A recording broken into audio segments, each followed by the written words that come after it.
Hi guys, I'm going to show you how to make my anti-inflammatory chicken soup. So the first thing you will need is 2 cartons of vegetable broth. You will also need a green cabbage,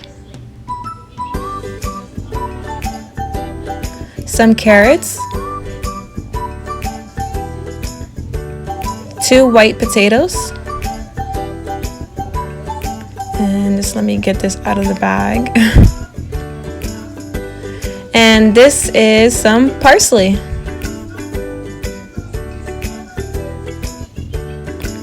You would also need some chicken. You can use any kind, to be honest, and some celery.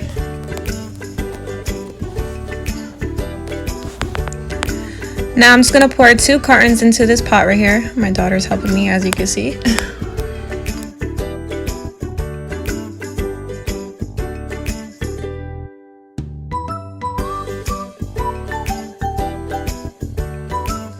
Now I'm going to peel some carrots. I usually use about 5 pretty decent sized carrots for the soup. Now I'm just going to chop up everything into like bite sizes and pour it into the soup.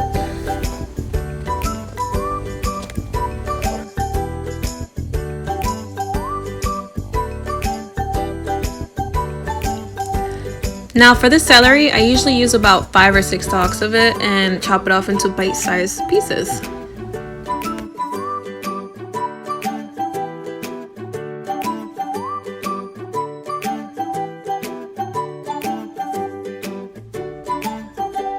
And for the potatoes, I usually peel off the skin and I cut them up into big chunks. So a little bit bigger than a bite size. I usually like them in big chunks, when I usually make soup, it tastes really good. So I'm going to show you the size that I do it, like about like that.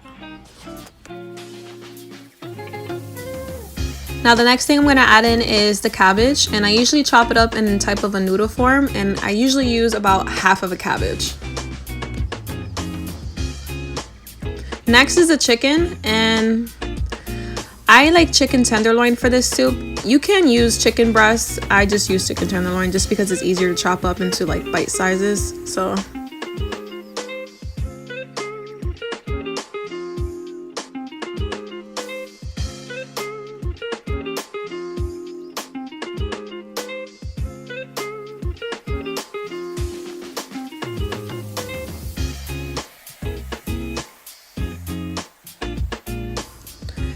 next, I'm going to be showing you all the stuff that I'm going to be adding into the soup. So I usually use about 2 teaspoons of olive oil, a half a teaspoon of turmeric,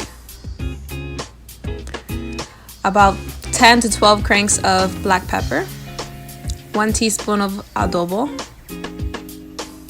a half a teaspoon of sea salt, and a half a teaspoon of curry powder. And I put that in a bowl and I stir it up. And I'll put that right into the soup.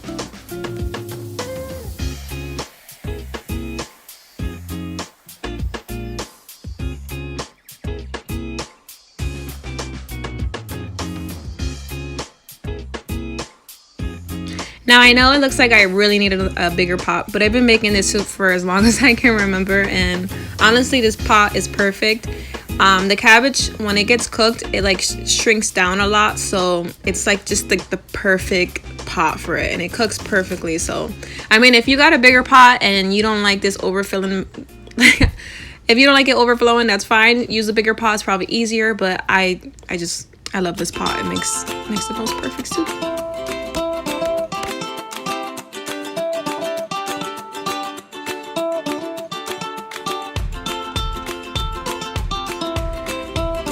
Now we gotta add the most perfect ingredients that goes into this anti-inflammatory soup is the parsley. So after you wash the parsley and you chopped it up really finely, or you could even put it into the full pieces of leaves. I love chopping it up into very small pieces. I honestly used about almost the whole entire bunch of parsley that I bought. There was just a little bit left. And once I chop it up, I stir it into the soup and I let it cook for about 10 more minutes until it's done, and that's about it.